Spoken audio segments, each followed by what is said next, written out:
Ola a todos e benvindos a esta nova análise. Hoxe imos poñer o sombreiro de detectives históricos, literalmente. O noso obxectivo é descifrar un material absolutamente fascinante, o denso comentario bíblico da estudosa Marinoel Tabut sobre os textos da Ascensión. Imos desentrañar, paso a paso, unas escrituras antigas que lograron moldear séculos enteiros de pensamento teolóxico e no proceso imos descubrir algúns segredos culturais que vos van sorprender bastante. Moi ben, imos ir ao gran. A nosa folla de ruta para hoxe divídese en 5 paradas rápidas. Primeiro, o misterio da ascensión. Segundo, a súa expansión xeográfica. Terceiro, algo que chamamos a evolución do Deus único. Despois, veremos a revolución trinitaria. E remataremos cunha idea preciosa, unha misión sen angustia. Así que arrincamos co primeiro punto da nosa ruta, o misterio da ascensión e esa famosa despedida física. Sabedes, cando a nosa mente moderna escoita falar dunha ascensión, adoita imaginar unha especie de viaxe espacial literal cara arriba, non si? Pero a xente da antigüedade entendía isto desde un marco puramente simbólico, e isto ilustra brillantemente como usaban a linguaxe da súa contorna. Tomemos o termo nube. Cando os textos falan dunha nube ocultando a Xesús, non están a dar un parte meteorolóxico. É unha metáfora. Unha nube é o xeito poético antigo de expresar que alguén entra na presenza divina. Marca de forma moi clara o paso dunha presenza física que chega á súa fin á inauguración dunha presenza que agora é puramente espiritual. Pero aínda hai algo máis intrigante sobre como se comportan estes textos fronte á historia. Se miramos as datas e os lugares, pois, simplemente non cadran. As diferenzas nas liñas do tempo entre os escritos do propio Lucas e o Evanxelio de Mateo demóstranos que os autores de antano tiñan prioridades totalmente distintas ás nosas. Para eles, transmitir a gran verdade espiritual era o obxectivo número 1. A nosa obsesión moderna pola exactitude xornalística ou as cronoloxías perfectas, iso non se aplicaba alí. Lucas, por exemplo, ten as súas propias razóns teolóxicas para insistir nun período de 40 días, mentras que a Mateo lle interesa máis situar a escena final en Galilea. Ben, pasamos ao noso segundo tema, de Xerusalén ao mundo enteiro, ou como se foi expandindo esta nova alianza. Agora, o que é realmente interesante de ver aquí é o brutal contraste na forma na que flúe a historia.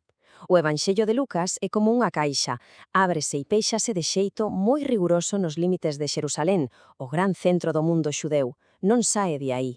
Porén, o seu segundo volume, Os Feitos dos Apóstolos, empeza nesa mesma Xerusalén, pero de súpeto expándese cara fora de forma explosiva. Vai trazando o crecemento desta mensaxe moito máis alá das fronteiras de Israel, ata que literalmente remata en Roma, a capital do mundo coñecido. É un salto inmenso. E ese salto lévanos ao terceiro punto, a evolución do Deus único, un cambio histórico que transformou o mundo. Esta expansión xeográfica non foi só no mapa, tamén ocorreu nas mentes da xente.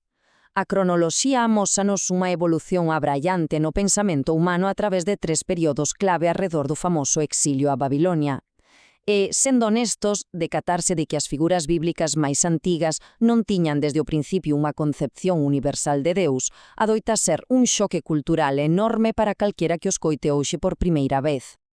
Para entender esa mentalidade antes do exilio, temos que falar dunha palabra clave, monolatría. Soará un pouco técnica, pero o concepto é sincero. A monolatría é recoñecer e adorar a un só Deus de forma exclusiva. Para o teu propio pobo, sí, pero aceptando ao mesmo tempo que as nacións veciñas teñen os seus propios deuses e que, ademais, son reais e poderosos. Esa era a visión orixinal en Israel. O seu Deus era o rei inmenso, claro, pero única e exclusivamente o rei de Israel. Pero imos avanzar e ver como isto cambia de xeito radical. Despois do traumático exilio en Babilonia, nace o verdadeiro monoteísmo. Aquí xa falamos da crenza absoluta de que hai un e solo un único Deus que goberna sobre absolutamente todo o cosmos.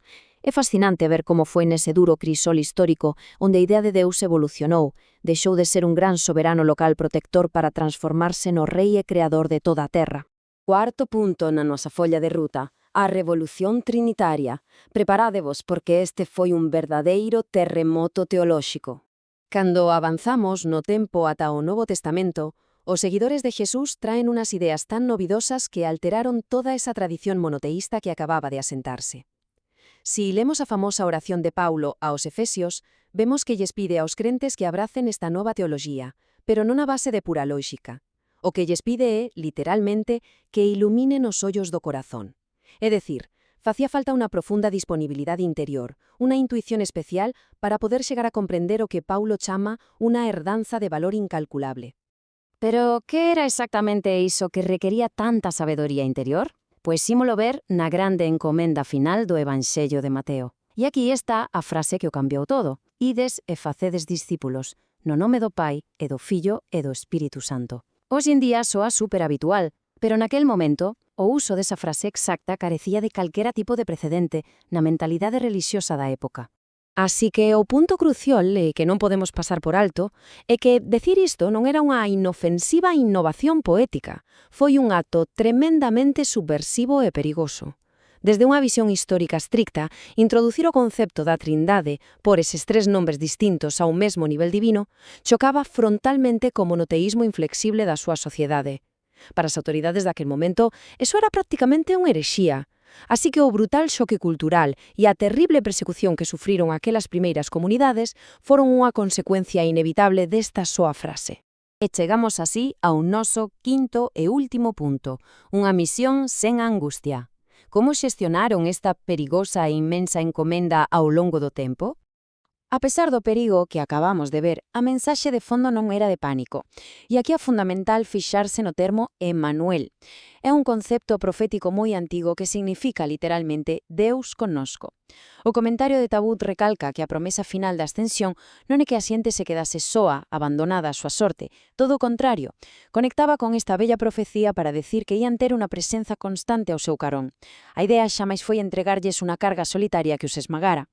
De feito, hai unha anécdota xenial que ilustra isto á perfección, e do Papa Xoán XXIII, cuso nome de pila era Ángelo. Cóntase que moitas noites o pobre home non podía dormir polo peso esmagador de liderar toda a Igresa, ata que un día se dixo a sí mesmo en voz alta: "A ver, Ángelo, es un inxenuo. O verdadeiro responsable da Igresa non es ti, é o Espírito Santo. Así que dou a volta e vou dormir." É unha historia fantástica porque nos lembra exactamente o que pretendían os textos. Compartir esta mensaxe debía ser sempre unha paixón, unha alegría e non unha especie de angustia esgotadora que non che deixa pegar ollo polas noites. Para poñer o broche final a este percorrido, gustaríame deixarvos unha reflexión no aire. Todos estes textos e comentarios teñen un fío conductor. No seu núcleo, a escritura busca ser unha palabra liberadora. E se non sentimos esa liberación, quizáis non estamos a captar a mensaxe orixinal. Tendo isto en conta, como pode esa antiga idea de transicionar o poder, de delegar o control e confiar nunha presenza maior, seguir liberando o noso estresado e angustiado pensamento moderno nos días de hoxe? É unha pregunta incrible para darlle unhas cantas voltas, non si? Agardo que esta análise espertase a vosa curiosidade por afondar nestas apaixonantas fontes antigas. Foi un verdadeiro prazer acompañarvos hoxe. Ata a próxima!